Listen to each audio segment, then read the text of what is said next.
আমি তোমাদের স্লাইডও শেয়ার করব। অর্নামেন্টাল প্লান্ট প্রপাগেশন শুরু করার আগে আমাদের আসলে অর্নামেন্টাল প্লান্টটা কি জানা দরকার। অর্নামেন্টাল প্লান্ট তোমরা মনে হয় ইতিমধ্যে জানছো যে প্লান্ট গুলো আমরা সৌন্দর্য বর্ধনের জন্য কি করে থাকি, আমাদের হোম স্টেট গার্ডেনে বা কোনো পার্কে বা কোথাও আমরা যদি সেগুলোকে চাষ করে থাকি কমার্শিয়ালি, সেগুলোকে তখন আমরা অর্নামেন্টাল প্লান্ট বলে থাকি। এবং অর্নামেন্টাল প্লান্ট গুলো সেগুলো তাদের ফ্লোরেসেন্সের জন্য সুন্দর হতে পারে, অথবা কিসের জন্য সুন্দর হতে পারে বলতো, তাদের বিভিন্ন অ্যাট্রাকটিভ প্লান্ট পার্ট আছে, তাই না? অ্যাট্রাকটিভ প্লান্ট পার্টের জন্য তারা সুন্দর হতে পারে। সেক্ষেত্রে আমাদের অর্নামেন্টাল প্লান্ট গুলা প্রপাগেশন মানে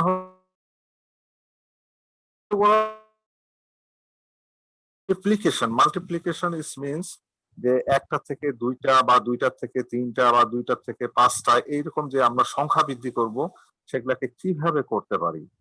তা মাল্টিপ্লিকেশনের অনেক মেথড আছে, যেটা হলো আমরা বীজের মাধ্যমে, তোমরা সবাই জানো যে বীজের মাধ্যমে আমরা বংশ বিস্তার করতে পারি। সোহেল বলো, তুমি দাও। স্যার আমাদের একটা প্রস্তাব ছিল স্যার, আপনি যদি ক্লাসটা রেকর্ড করে পরে স্যার আমাদের দিতে পারতেন। অনেকে হয়তো স্যার ক্লাস করতে পারছে না নেটওয়ার্ক প্রবলেমের কারণে। আচ্ছা, রেকর্ড করে নিচ্ছি, আমি রেকর্ড করে আমি দিয়ে দিব, সমস্যা নেই। আচ্ছা স্যার, ধন্যবাদ স্যার। হ্যাঁ, রেকর্ড করে আমি দিয়ে দিব, সমস্যা নেই। অর্নামেন্টাল প্লান্ট প্রপাগেশনটা আমরা বলতেছিলাম, যেটা প্রপাগেশন মানে হচ্ছে মাল্টিপ্লিকেশন অফ প্লান্ট। মাল্টিপ্লিকেশনটা আমরা কিভাবে করতে পারি? দুইটা উপায় করতে পারি, একটা সেক্সুয়ালি আর একটা হলো অ্যাসেক্সুয়ালি।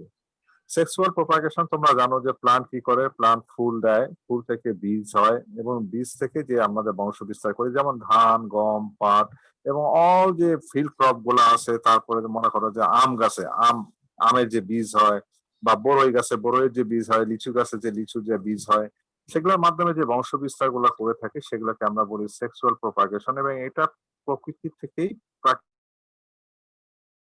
কিন্তু আমাদের কোনো টেকনিক্যাল নলেজেরও দরকার নাই। এখানে প্লান্ট নিজে থেকে ফার্টিলাইজেশন হয়, ফার্টিলাইজেশনের হওয়ার পরে তারপরে বীজ উৎপন্ন করে, এবং বীজের মাধ্যমে এটা ন্যাচারালি আমরা প্রপাগেশন করে থাকি। কিন্তু সকল প্লান্ট কি বীজ দেয়? যেমন তোমরা দেখো যে কটন ক্রোটন বা অল জেসমিন গ্রুপের যে প্লান্ট গুলো আছে, জেসমিন গ্রুপের প্লান্ট গুলো আমরা বলতে বুঝাচ্ছি, যেমন দেখো হচ্ছে জুই, চামেলি, বেলি, এরা কি বীজ দেয়, টু সিড দেয়? বা ক্রোটন যেটা পাতাবাহার, তোমরা সকল পাতাবাহার বলে থাকো, সেগুলা কি আদৌ বীজ দেয়? এগুলা কিন্তু বীজ দেয় না। তাহলে এদিকে আমাদেরকে প্রপাগেশন করতে হবে, এবং সেটা আমরা করে থাকি হচ্ছে অ্যাসেক্সুয়াল প্রপাগেশন বা ভেজিটেটিভ প্রপাগেশন বলতেছি। তাহলে আমরা প্রপাগেশন মানে বলতে বুঝাচ্ছি যে multiplication of plant. Multiplication of plant মানে হচ্ছে প্লান্টের সংখ্যা বৃদ্ধি, এবং সেটা দুই প্রকার আছে। সেটা হলো, একটা হলো যে সেক্সুয়াল প্রপাগেশন, আর একটা হলো asexual propagation. Sexual propagation plant accomplish ইট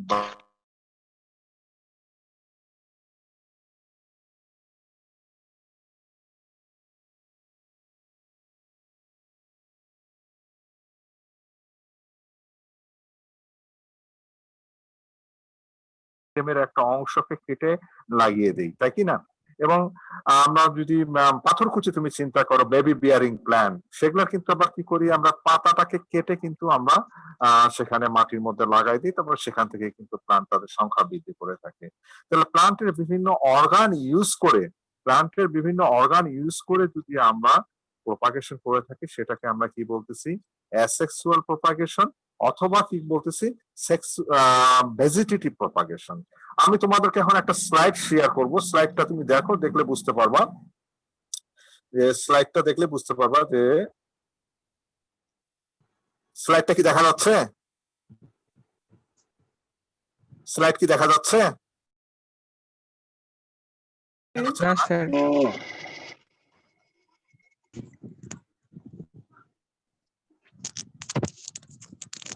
না স্যার।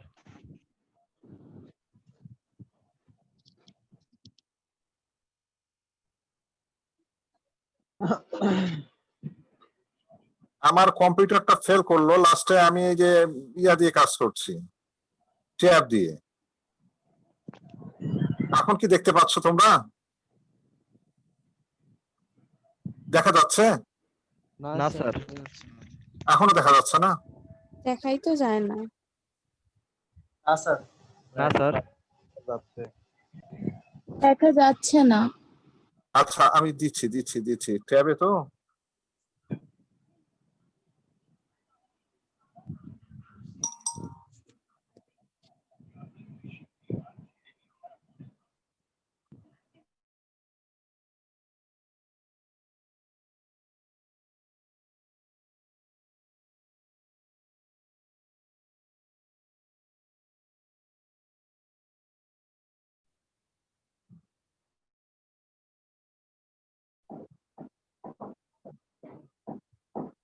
এবার দেখতে পাচ্ছ?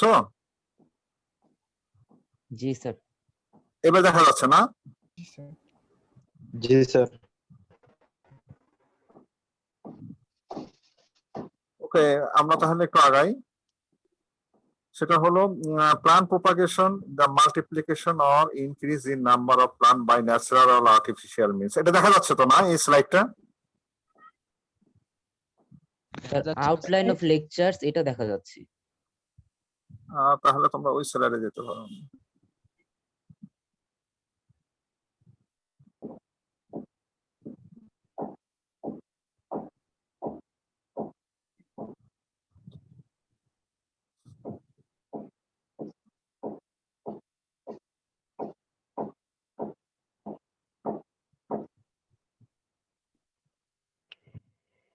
হ্যাঁ,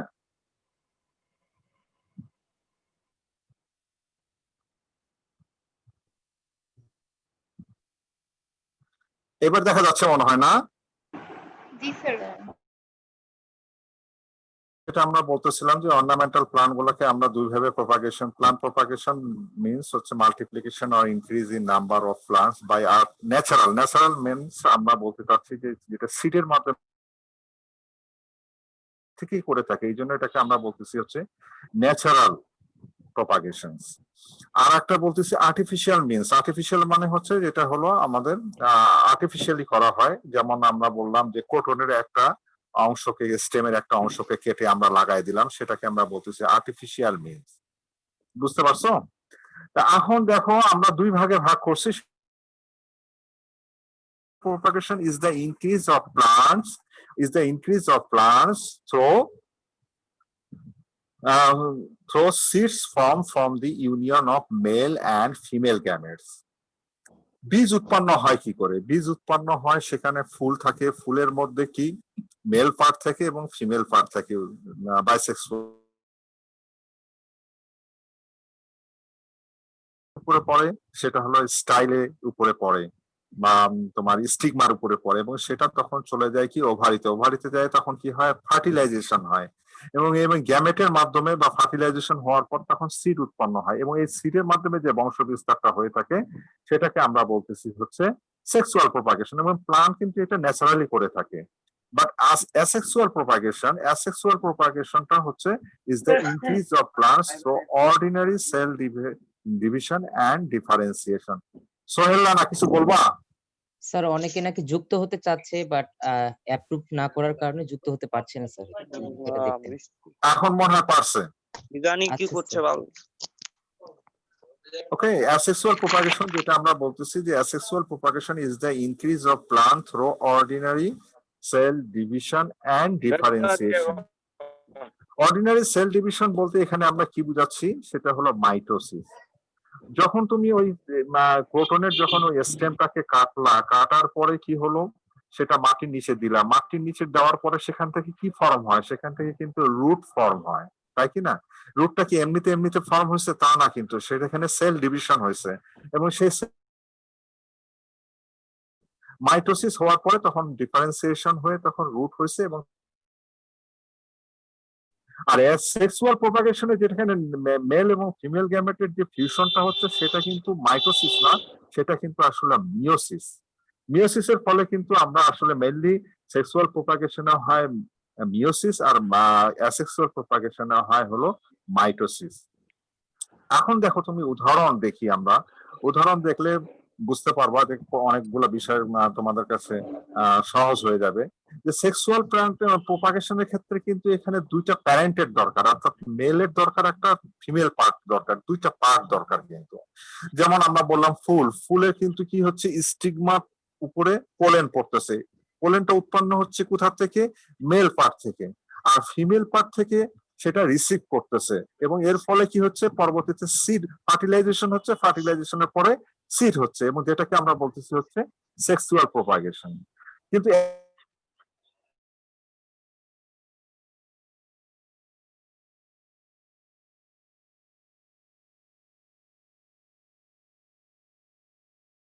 নতুন প্লান্ট হয়ে গেল, তাহলে কি এখানে দুইটা প্লান্টের এখানে কোনো সংস্পর্শ আছে, বা দুইটা প্লান্টের কোনো মিলনের দরকার নাই, বা কোনো এখানে ফিউশনের দরকার নেই। এই জন্য আমরা বলতেছি অ্যাসেক্সুয়াল প্রোপাগেশনে single parent will take part in this process. Clear হয়েছে তোমাদের কাছে? এগুলা মানে ফেস টু ফেস ক্লাস, আমাদের সিচুয়েশনটা তো এরকমই, এইভাবে করে আমাদেরকে আগাতে হবে। তা আমার মনে হয় এমন কোনো জটিল জিনিস না, তোমরা পড়লে বুঝতে পারবা। সেকেন্ড পয়েন্টে আসো, new plan is and there is a probability to get new cultivar. তুমি আম গাছের কথা চিন্তা করো, আম গাছে কি হয়, আম গাছে ফুল হয়, সেখান থেকে ফল হয়, ফল হওয়ার পরে কি হয়, সেখান থেকে বীজ হয়, এবং এই বীজের মাধ্যমে যদি তুমি আরেকটা গাছ তৈরি করো, বা আর মাটিতে যদি তুমি বীজটাকে দিয়ে দাও, তাহলে কি তোমার সেই আমই হবে? যদি তুমি গোপালভোগ আম হয়, তাহলে কি সেই গোপালভোগ আম গাছই পাবা তুমি? কখনোই পাবা না। কারণ এখানে মেল এবং ফিমেল দুইটা প্যারেন্টের কিন্তু মিলন হয়েছে, মিলন হওয়ার ফলে তাদের চরিত্র, তাদের সন্তান যে উৎপন্ন হলো, সেই চরিত্র কিন্তু মেল এবং ফিমেলের কিন্তু সংমিশ্রণ হবে, অর্থাৎ নতুন কিছু একটা হবে। তাহলে নতুন প্ল্যানটা ভালো হতে পারে, কি হতে পারে, খারাপও হতে পারে। তা ভালো যদি হয়, তাহলে আমাদের একটা নতুন কাল্টিভার পেলাম, আর খারাপ যদি হয়, অধিকাংশ ক্ষেত্রেই দেখা যায় কি, এগুলা ওই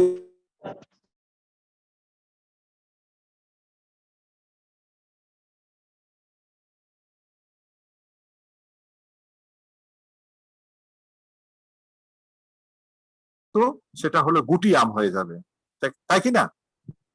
এক্ষেত্রে এইটাই হলো কারণ, যে মেল এবং ফিমেলের যে ইয়াটা হয়, মিশ্রণটা হয়, সেক্ষেত্রে তাদের সন্তানের চরিত্রটা চেঞ্জ হওয়ার ফলে সেটা আমাদের যে বংশের যে ইয়াটা আছে, চেঞ্জটা সেটা চলে আসে। কিন্তু অ্যাসেক্সুয়াল প্রপোজিশনে এখানে কিন্তু একটা প্যারেন্ট শুধুমাত্র সংশ্লিষ্ট, এখানে কিন্তু দুইটা প্যারেন্ট সংশ্লিষ্ট নয়। এই জন্য একদম কি পাবো, হুবহু বাবা অথবা মায়ের গুণাগুণ সম্পন্ন। এই জন্য আমরা এই প্ল্যানটাকে কি বলতেছি, ট্রু টু টাইপ। এখানে দেখো ব্র্যাকেটে কি লেখা আছে, ট্রু টু টাইপ, অর্থাৎ new plant is genetically identical, অর্থাৎ এই প্লান্টটা কি হবে, একদম তার হুবহু যেই গাছ থেকে তুমি নিছো সেই গাছেরই মতোই কিন্তু এটা কি হবে, একই রকম হবে। এই জন্য আমরা এটাকে বলতেছি হচ্ছে true to type. Genetically identical, এটার কিন্তু আর একটা নাম আছে, সেটা হলো ক্লোন। তোমরা নাম শুনে থাকবা যে ক্লোন বলা হয়, তাই কি না? ক্লোন কি, ক্লোন হলো যে যারা মানে দুইটা অর্গানিজমের যদি তাদের জেনেটিক্যালি এবং ফেনোটাইপিক্যালি তারা যদি একই হয়ে থাকে, একই ধরনের হয়ে থাকে, তাহলে সেটাকে কি বলবো আমরা, ক্লোন বা জেনেটিক্যালি আইডেন্টিক্যাল। যেমন আমাদের মানুষের মধ্যে কিন্তু অনেক সময় দেখা যায় যমজ বাচ্চা হয়, তাই কি না? বাচ্চা হয়, দেখবা যে দেখতে কিন্তু একই রকম অবয়ব সবকিছু, কিন্তু তাদের কি জেনেটিক্যালি কি এক? তারা ফেনোটাইপিক্যালি এক, কিন্তু তারা কখনোই জেনেটোপিক্যালি কিন্তু এক নয়। বুঝতে পারছো? যদি আমরা ক্লোনিং করি, তাহলে কিন্তু জেনেটিক্যালি এবং ফেনোটাইপিক্যালি এক হবে, এবং তখন আমরা কি বলবো, ট্রু টু টাইপ। হ্যাঁ, এবং এখানে এই প্রক্রিয়ায় কিন্তু আমরা যদি গোপালভোগ আমের গাছ থেকে যদি আমরা কি করি, কলম করি, তাহলে গোপালভোগ আমই হবে, এখানে কোনো নতুন প্রজাতি বা কোনো নতুন জাতের উদ্ভব হবে না। এই জন্য বলছে new plant is genetically identical to its parents, therefore no probability to get new cultivar.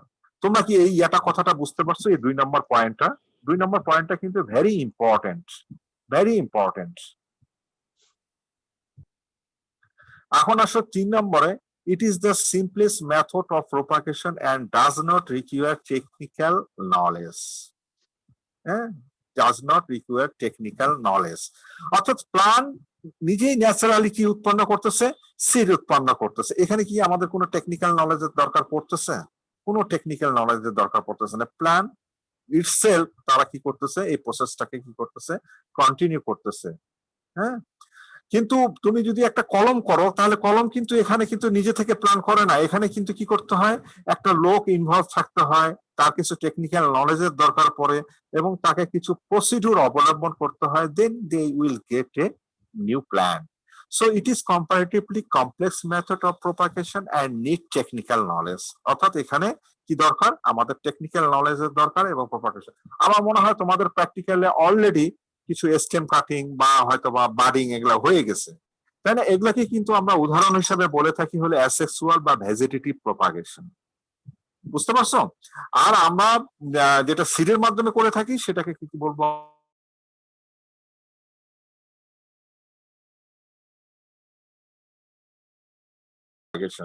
এবং সিডের মাধ্যমে কোনো নলেজের দরকার হয় না, কিন্তু আমাদের যে বার্ডিং করতেছো তুমি কোন সিজনে করবা, তুমি কিভাবে কাটবা, কিভাবে জোড়া লাগাবা, টেকনিক্যাল নলেজের দরকার আছে।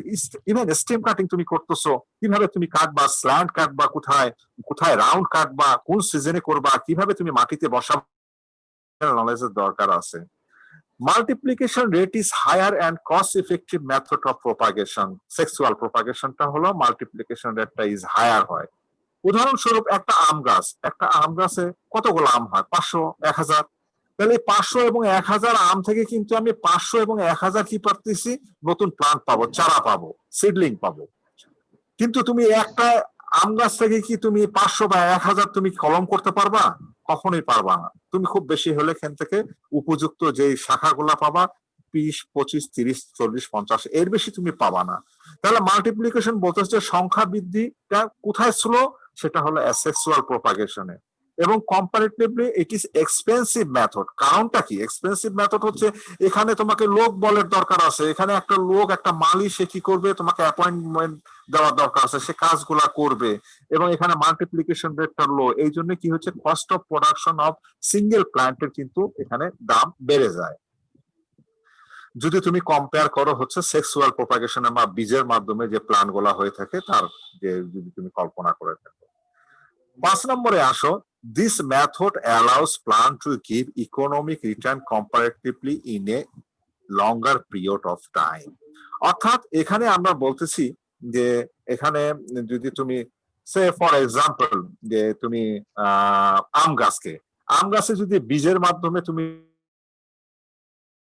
গাছটা হওয়ার পরে 2-3 বছর তার শাখা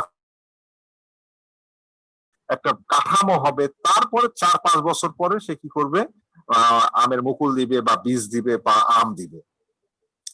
কিন্তু এই আম গাছ থেকে তুমি যদি একটা শাখা নিয়ে তুমি যদি এটাকে কি করো, একটা গ্রাফটিং করো, তাহলে কি হবে, নেক্সট সিজনে তুমি কি করবা, ওই ছোট গাছেই দেখবা কি আম হয়।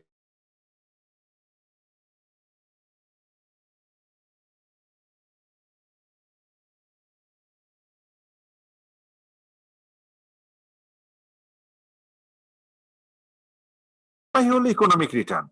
আবার ফ্লাওয়ারে হচ্ছে, যদি আমরা গোলাপ গাছ করি তাহলে গোলাপ ফুলটাই হলো তার ইকোনমিক রিটার্ন। অর্থাৎ গোলাপের যদি আমরা বার্ডিং করে থাকি তাহলে ওই গোলাপের আমরা কি করব, নেক্সট সিজনেই আমরা কি করব, সেই গাছ থেকে আমরা ফুল পাবো। কিন্তু তুমি যদি গোলাপের যদি বীজের মাধ্যমে বংশ বিস্তার করো, সেখান থেকে তোমার ফুল পেতে 2-3 বছর লাগবে, অর্থাৎ ইকোনমিক রিটার্নটা পেতে সময় লাগবে।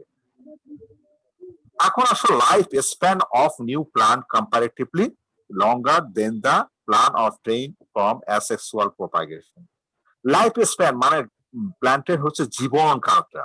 প্লান্টের জীবনকালটা কার বেশি হবে? প্লান্টের জীবনকালটা তারই বেশি হবে যার বীজের মাধ্যমে যে বংশ বিস্তার করবে। কারণটা কি? কারণটা হলো, বীজ থেকে কি হয়, বীজ থেকে তোমার মূল হবে, নিচের দিকে কি হবে, মূল, এবং উপর দিকে কি হবে, শুট হবে, তাই কি না? এবং এই যে বীজ থেকে যে মূলটা হয় সেটা কিন্তু ট্যাপ রুট থাকে। ট্যাপ রুট মানে বুঝো তোমরা যে সেটা হলো প্রধান মূল থাকে, তারপর সেখান থেকে গুচ্ছ মূল হবে, এবং এই রুটটা কিন্তু মাটির অনেক গভীরে চলে যায়।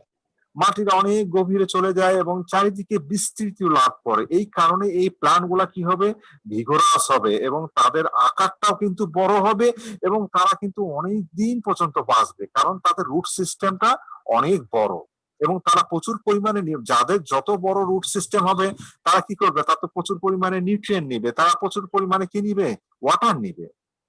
বুঝতে পারছো? কিন্তু আমরা অ্যাসেক্সুয়াল প্রপাগেশনের মাধ্যমে যে প্লান্ট গুলা পাবো, তোমরা খেয়াল করছো মনে হয় স্টেম কাটিং দিয়ে যখন স্টেমটা হয় না, ট্যাপ রুট হয় না, সেগুলোকে কি বলি আমরা, অ্যাডভেন্টিসিয়াস রুট। এই অ্যাডভেন্টিসিয়াস রুট গুলা they are very inefficient to take nutrient and water from the soil. তাদের কিন্তু সংখ্যা অত বেশি হয় না, তারা মাটির অত গভীরে যেতে পারে না, তারা অত বিস্তৃতি লাভ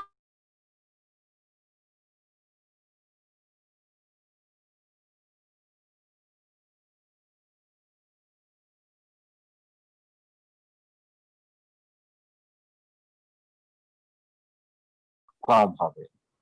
বুঝতে পারছো? 7 নম্বরে আমরা আসি, disease does not transmit in new plant. বীজের মাধ্যমে কিন্তু কোনো মানে রোগ কি হয় না, নতুন যে প্লান্টের মাধ্যমে বাহিত হয় না, এক্সেপ্ট কিছু আছে বীজ বাহিত রোগ আছে, যেমন তোমরা প্যাথোলজিতে পড়ে থাকবা পাইরিকুরিয়া অরাইজা, যেমন ধানের কিছু রোগ আছে, তারপরে গমের কিছু রোগ আছে, এগুলো বীজ বাহিত।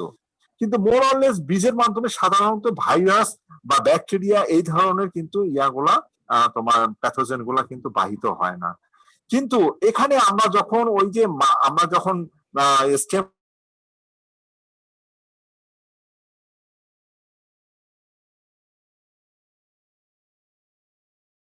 সারাউন্ডিং এনভায়রনমেন্টে, যেমন ভাইরাস দেখতেছো মনে হয় এখনই যে এয়ারবর্ন, সে এক জায়গা থেকে আরেক জায়গায় উড়ে যাচ্ছে, আমাদের সারাউন্ডিং এরিয়াতে কিন্তু আমাদের অনেক ভাইরাস আছে, অনেক কিছু। অসতর্কতা বশত যদি কখনো যদি ওই কাঠ সারফেসে ঢুকে যায়, তাহলে কিন্তু ওই নতুন প্লান্টটা কিন্তু কি হবে, ভাইরাস দ্বারা ট্রান্সমিট হবে। স্পেশালি ভাইরাস জাতীয় রোগগুলা কিন্তু এইভাবে কি হয়, বাহিত হয় এক প্লান্ট থেকে অন্য প্লান্টে, এবং সেটা হলো অ্যাসেক্সুয়াল প্রপাগেশনের মাধ্যমে। কিন্তু বীজের মাধ্যমে তুমি প্রপাগেশন করলে কিন্তু কখনোই এটা হবে না। Combination of more than one genotype into a single plant is not possible. দেখো, তুমি বড়ই গাছের কথাই আমি চিন্তা করে থাকি, বড়ই গাছ বা গোলাপ গাছেরই কথা চিন্তা করে থাকি। গোলাপ গাছে কি হয়, একটা গাছে কিন্তু এক ধরনেরই কি হবে, ফুল হচ্ছে, অর্থাৎ জেনোটাইপটা কিন্তু একটাই, যদি তুমি বীজের মাধ্যমে বংশ বিস্তার করে থাকো। কিন্তু ওই যদি গোলাপ গাছটা যদি দুইটা ডাল থাকে, দুইটা ডালকে যদি তুমি কেটে দাও, কেটে দেওয়ার পরে দুইটা ডালে যদি একটাতে তুমি যদি কালো গোলাপ আর আরেকটাতে যদি তুমি হলুদ গোলাপে জোড়া লাগাই দাও বাডিং এর মাধ্যমে, তাহলে একটা গাছ থেকে তখন কি হবে, একটা গাছ থেকে তখন দুই ধরনের তুমি গোলাপ পাওয়া। যেটা তোমরা দেখছো মনে হয় বড়ই গাছে, এক গাছে আমরা কলমের মাধ্যমে 2-3 প্রকারের বড়ই পেতে পারি, কিন্তু আমরা এটা সিড প্রোডাকশনের মাধ্যমে যদি করে থাকি, তাহলে কিন্তু একটা গাছে একই ধরনের বড়ই পাবো। এটাই বলতেছে, combination of more than one genotype into a single plant is not possible by sexual propagation. But in case of asexual propagation, you can combine more than one genotype into a single plant, and it is possible by grafting or by comparatively larger in shape and size. Therefore, lower number of plant can accommodate in a particular place than clone plant. এই জিনিসটা একটু বুঝো। মনে করো তোমার জায়গা আছে কতখানি, 1 বিঘা জায়গা আছে। 1 বিঘা জায়গার মধ্যে তুমি যদি বীজের মাধ্যমে বংশ বিস্তার করে থাকো, এবং আমরা বলছি বীজের মাধ্যমে বংশ বিস্তার করে থাকলে গাছগুলা কি হয়ে থাকে, ক্যানোপি গুলা অর্থাৎ আকার গুলা বিশাল বড় বড় হয়ে থাকে। আবার অ্যাসেক্সুয়াল প্রপাগেশনে গাছগুলা কি হয়ে থাকে, আকার গুলা ছোট ছোট হয়ে থাকে। ছোট গাছ হলে তুমি ওই 1 বিঘা জমিতে বেশি সংখ্যক গাছ লাগাতে পারবা, নাকি সেক্স যদি বীজের মাধ্যমে তুমি বড় বড় ক্যানোপির গাছ বেশি লাগাতে পারবা? অবভিয়াসলি যে গাছগুলো ছোট হবে সেখানে তুমি বেশি সংখ্যক গাছ লাগাতে পারবা, আর বেশি সংখ্যক গাছ লাগালেই তোমার কি হবে, বাগানের সৌন্দর্যটা বেড়ে যাবে, গাছগুলো ছোট ছোট হবে, গাছগুলো ছোট ছোট হলে দেখতেও সুন্দর লাগবে এবং প্রচুর পরিমাণে ফুল ফল হবে। কিন্তু গাছগুলো যদি বিশাল বড় বড় হয়ে যায়, ফুল ফল দেয়, তাহলে কিন্তু কখনোই এটা ভালো লাগবে না এবং স্বল্প সংখ্যক গাছ লাগানো যাবে। এক্ষেত্রে আমরা এটাকে অ্যাডভান্টেজ হিসাবেই ধরে নিচ্ছি সেটা হলো অ্যাসেক্সুয়াল প্রোপাগেশনের, যে আমরা কম্পারেটিভলি আমরা যেহেতু গাছগুলোর সাইজ ছোট হয়ে থাকে এই জন্য আমরা একটা নির্দিষ্ট জায়গায় বেশি পরিমাণে আমরা গাছ লাগাইতে পারবো যদি আমরা কম্পেয়ার করে থাকি সেক্সুয়াল প্রোপাগেশনের ক্ষেত্রে। ওকে, তোমরা কি শুনতে পারলে? কিছু বোঝা গেল এর মধ্যে? জি স্যার, শোনা গেছে। আচ্ছা, এখন আমার তো আরেকটা ইয়া দেওয়া আছে। নাফিস আছো তুমি?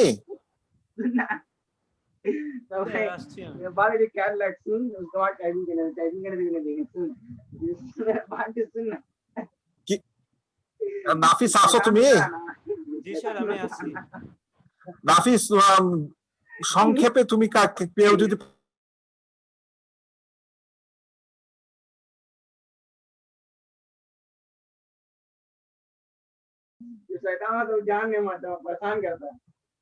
আশিকুল, তুমি কি কিছু প্রশ্ন করবা? না স্যার, ওটা ভুলে চাপা পড়ে গেছে। আমরা সংক্ষেপে দুই একটা প্রশ্ন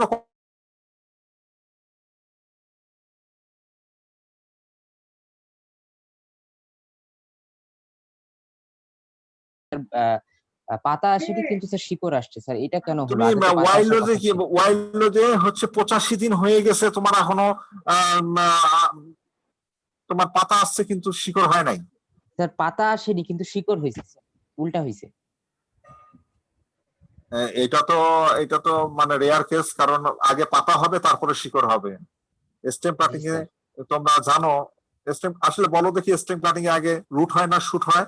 স্যার শুট তোমাদের একটা ধারণা থাকে হয়তো বা রুট হয় আগে, কিন্তু না, এটা কিন্তু ভাই ভাইতে ধরে। সেটা হলো আগে হবে শুট এন্ড দেন রুট। তা আমি জানি না কেন না হলো, এবং 85 দিন এতদিন অপেক্ষা করার কথা না। ইন দিস সিজন, রেনি সিজনে, রেজিনি সিজনে 15 দিনের মধ্যে কিন্তু তোমার রুটও হবে, শুটও হয়ে যাবে। তুমি যদি কিছু ছবি আমাকে পাঠা দিতে। আচ্ছা স্যার, পরের দিন স্যার দেবো স্যার।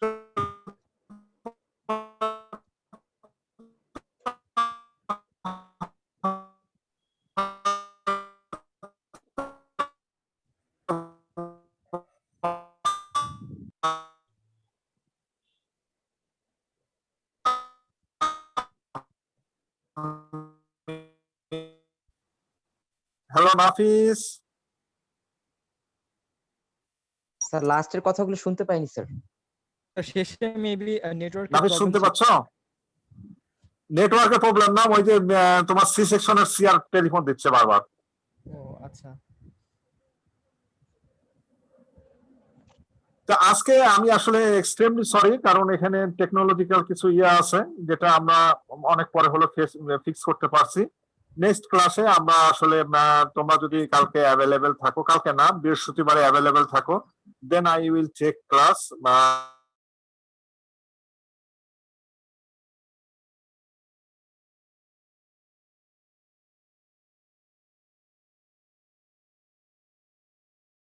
উইন্ডোজ 10টাকে সাপোর্ট করবে, বিডিআরএম যে ইয়াটা আছে ইউজিসি, তারা ওইটা সাপোর্ট করবে। বিধায় আজকে একটু সমস্যা হয়েছে, সো আই মানে এটা আমি সরি বলতেছি। এরপর থেকে ইনশাল্লাহ সমস্যা হবে না। আমি নতুন টাইমটা তোমাদেরকে বৃহস্পতিবারে দিয়ে দিব।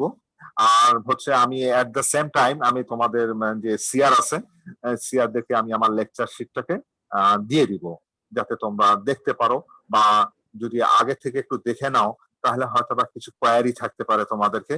দেন তোমরা কিন্তু আমাকে সরাসরি ফেস টু ফেস কোয়ারিও করতে পারো, হ্যাঁ, virtually face to face, but it is not personally বা ফিজিক্যালি, তাই না? ঠিক আছে স্যার। আমার মনে হয় তোমাদের আগ্রহটা আমার কাছে খুব ভালো লাগছে। 88 পার্টিসিপেন্টস ইজ আমার এক্সপেকটেশনের থেকেও অনেক বেশি। এই জন্য আজকে প্রথম দিন আমরা কিছুটা সমস্যা হলেও আমরা আশা করি যে আগামীতে আমরা জিনিসগুলোকে